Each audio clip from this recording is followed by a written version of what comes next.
Hi friends, வணக்கம். எல்லாம் எப்படி இருக்கீங்க? எனக்கு கொஞ்சம் சளி பிடிச்சிக்கிச்சு, உடம்பு சரியில்லை. அதான் 2 நாளும் கொஞ்சம் காட்டில் வேலை. அது பாருங்கள், மாடு கொண்டு வந்து கட்டிட்டு நேற்று இந்த லைனெல்லாம் பார் போட்டு தண்ணி விட்டுட்டேன்.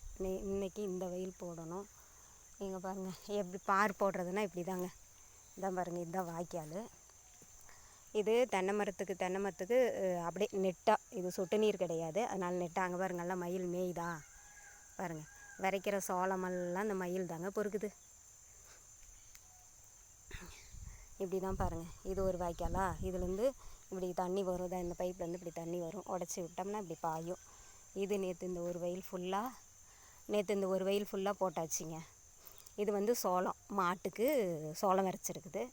இது எம்டி லேண்டு, சும்மா தான் ஓட்டி போட்டிருக்குறோம். ஓட்டி போட்டால் தென்னை மரத்துக்கு நல்லது. அப்போ தான் கொஞ்சம் நல்ல காப்பு இருக்கும், கொஞ்சம் ஈரமும் தாங்கும் மழை பெஞ்சா. சரிங்களா? இதெல்லாம் தோப்பு தான், எல்லாம் எங்களுக்கு தானுங்க. பாருங்கள்லாம் இறைவன் கொடுத்தது. அது எல்லாம் சின்ன செடி இப்போ தான் வச்சுருக்குறோம். அதில் தான் உளுந்து விரைச்சிருக்குறோம்.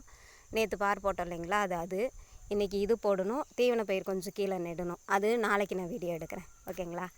எல்லோரும் எப்படி இருக்கீங்க? இனிய காலை வணக்கம். கடைசியாக முடிக்கும்போது சொல்கிறேன், ஒன்றும் நினச்சிக்காதீங்க. Okay, tata.